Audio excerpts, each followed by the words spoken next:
Hello everyone, welcome to Big Boy Physics. And today in this video, I'll be discussing about a misconception which is really common in many people who are preparing for JEE and NEET or olympiads. And the concept is about the sign of error. Okay, the sign of error is generally not dealt while discussing about the errors concept. You may have learned that if a quantity x is given, suppose x is equals to ab, what we do to find the fractional error in x is take log, that is the log or natural log, which I am calling it ln, and we take ln both sides, or ln x is equals to ln a plus ln b, and we differentiate both sides. Okay, now, I hope that you might have come across another similar situation in which you are told to find the equivalent resistance error in case of a parallel combination. Well, in case of a series combination, it's easy to find. You hope you know about it. But in parallel combination, it's a little bit tricky. What we do is that we take the equation 1 by r1 is equals to 1 by r is equals to 1 by r1 plus 1 by r2, and take the differential of this equation. Then we get dr is equals to r square, what is r square, r1 square r2 square by r1 plus r2 whole square into dr1 by r1 square plus dr2 by r2 square. And if we find the error in the equivalent resistance, you will get it to be r1 square dr2 plus r2 square dr1 by r1 plus r2 whole square. I hope you are comfortable with it. Till now it's clear. But now my question is something else. My question is, can't we just differentiate the equation r is equals to r1 r2 by r1 plus r2? Can't we simply differentiate this equation and get the error in r1 r2? Many say that these are dependent variables and all those, but the concept which everybody lacks here is the sign of variables. Okay, now, generally, what we do is that if there is error del r1 and del r2, then we just simply add to find the error in the equivalent resistance of a series combination. But in parallel combination, they say that errors are additive. Okay, but here I'll prove that why it's wrong. So I am taking a fresh page. Yeah. So the quantity is capital R is equals to r1 r2 by r1 plus r2. Let me differentiate it. Dr is equals to r1 plus r2 whole square, r1 plus r2 into r1 dr2 plus r2 dr1 minus. Now what many people will say in this step, that we need to keep a plus because errors are additive. I'll be explaining why I am keeping a minus. Okay, if I put a plus, suppose I don't know the sign, let it be the sign be a dabba. So I don't know whether it's plus or minus. Then I'll be taking the differentiation of the denominator and keeping the numerator r1 r2 into dr1 plus dr2. Hope you get this till now. Now assume that now I am giving you a practical situation. Assume the measured resistance is a little less than the actual resistance. Suppose R2 is little less than R, means the R2 is little less than R2 plus del R2. Basically, I am saying that dr2 is positive. Now, if we try to add this error, what it means that we are taking dr2 to be negative, because the sign in the middle was negative while doing the differentiation. Now if we are adding it, it means that dr2 is positive in this term. Dr2 is positive, and since we are adding here, sorry, it will be negative because the sign here is given negative. In differentiation, while you do v by u differentiation, it comes to be v or u by v, better to say u by v. Let's just use the standard modes. We take it to be v square v du minus u dv. So here must be a negative sign while doing the differentiation.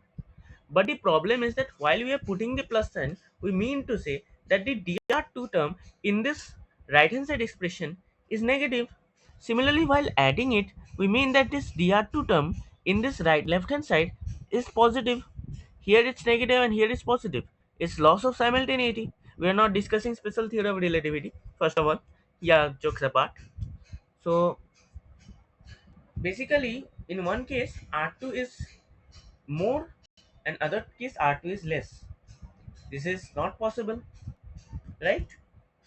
That is why we will be considering dr2 as any variable which can be have positive or negative sign. I don't know at first. Okay, I don't know whether r2 is measured less or more, but I will keep the negative sign as per differentiation laws. Expanding and equating, you will get r1 square dr2 plus r1 r2 dr1 plus r1 r2 dr2 plus r2 square dr1 minus r1 r2 dr1 minus r1 r2 dr2. Cancelling all of those, you will end up with dr to be r1 square dr2 plus r2 square dr1. It's nothing of such sort of special theory of relativity in which laws of simultaneity works. Okay, we are not dealing with PhD physics. We are dealing with JE physics. Try to stay simple. Try to understand and imagine the things. Okay. And since we are asked to maximize the error, so we'll just put positive sign or negative sign, but we take the mod. So absolute error, that is the absolute error, will come out to be r1 square dr2 plus r2 square dr1 by r1 plus r2 whole square mod. And to maximize it, dr2 and dr1 sign should be same. Okay, basically I want to say that dr2 by mod dr2 and is equal to dr1 by mod dr1. Okay, so a little bit of mathematics. Yeah, one thing, dr1 is not 0. We know everything has error. Okay, so this expression actually matches with what we have done with the differentiation with the reciprocals. Almost the same expression, right? There's nothing sort of that we have done any mistake. This is not any mistake. This is just understanding of the concept. You have to know how to apply it. Okay, hope you got this concept. Now I'll be taking up a problem in which you'll be learning how to maximize the error. So let's get started. Now I have taken this problem from a famous test series from a famous coaching institute. I'm not disclosing the name. Okay. Well, they had given some kind of formal wording, but I'm reading it to you. In an Atwood Mason setup, M1 is equals to this, which I mentioned, 103.5 plus minus 0.2 grams, and M2 is 43.5 plus minus 0.2 grams. The masses of two blocks and G is given with error. You can see, and this is M2. Okay, probably you may not be able to understand. This is M2. Now the question is to find the maximum percent error in acceleration of system. Okay, so basically my target is to find the maximum error in the acceleration, maximum percent error in the acceleration of the blocks. Okay, so basically one block will go up by a, other will go down by a, like this. And this is, there is another thing. Well, I would like you to find the percentage, but they have asked in a bit stylish way because it was an integer type. They say that it is of form 1 minus x by 30%. Tell me x. What is the value of x? So they ask the question in this manner. Pause the video, give it a try for about what you may take 5 or 6 minutes, whatever. And I'm getting started to solve it. So let's get started. You would know about this more better, that acceleration of an Atwood machine is simply m1 minus m2 by m1 plus m2. This is a very simple system, so nothing to worry about it. Now what I'll do is taking the logarithmic both sides. Ln a is equals to ln m1 minus m2 plus minus ln m1 plus m2 plus ln g. Taking differentiation, del a by a will be del m1 minus del m2 by m1 minus m2 minus del m1 plus del m2 by m1 plus m2 plus del g by g. Now what is del g is 0.01 and g is 10. Basically what I have to do is just maximize this term. You know that m1 minus m2 is 60 and m1 plus m2 is something about 147, right? We are taking the real values, that is the value without the errors. And here's the term del m1 minus del m2, and here's another term, it's with the minus sign, del m1 plus del m2. Observe that this denominator 60 is smaller than 147. Well, I need to maximize the error. So what I must do is that maximize the numerator of the term which is denominator 60, right? And here it's the minus sign. And well, I don't care about it because we may put del m2 to be negative or positive, whatever.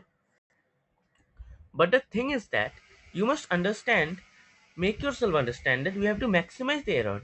That means we have to maximize the del m1 minus del m2 term. So what we can do is that put del m1 to be 0.2 plus 0.2 and del m2 to be minus 0.2. It doesn't matter because it's kind of a linear expression. So you will try to obviously maximize the errors. To do that, you must try to maximize del m1 minus del m2, and may you it's not recommended to minimize the del m1 minus plus del m2 term, but it will eventually come out to be 0 when you try to maximize the numerator. And this is the only possibility in which you can get the maximum possible error. And if you substitute the value, you will get 0.4 by 60 plus 0.01 by 10. This is the maximum fractional error, that is del a by a. Now what will be percent error? Multiply by 100, you will get 40 by 60 plus 1 by 10. And if you do the calculation 20 30, you get 23 by 30%. We know 23 by 30 is 1 minus 7 by 30%. We can write it as 1 minus 7 by 30%. So x can be written as x equals to 7. And that's the answer. You must try to convince yourself that why we will be maximizing the error by using del m1 is 0 plus 0.2 and del m2 minus 0.2. This was the core and the most important step in this problem. Well, the problem is actually not that difficult. Just you have to think that how can we maximize the error rather going in the, what I can say, भेड़ चाल method. I can only use this word. So भेड़ चाल में क्या करते हैं लोग कि बस लॉग लेके डिफरेंशिएट करके पुट करके ऐड करके आंसर निकाल लेते हैं, पर ये थोड़ा गलत मेथड है. Okay, apologize me for speaking Hindi. This lectures are devoted only in English language. So hope you enjoyed this video. Thank you and have a nice day.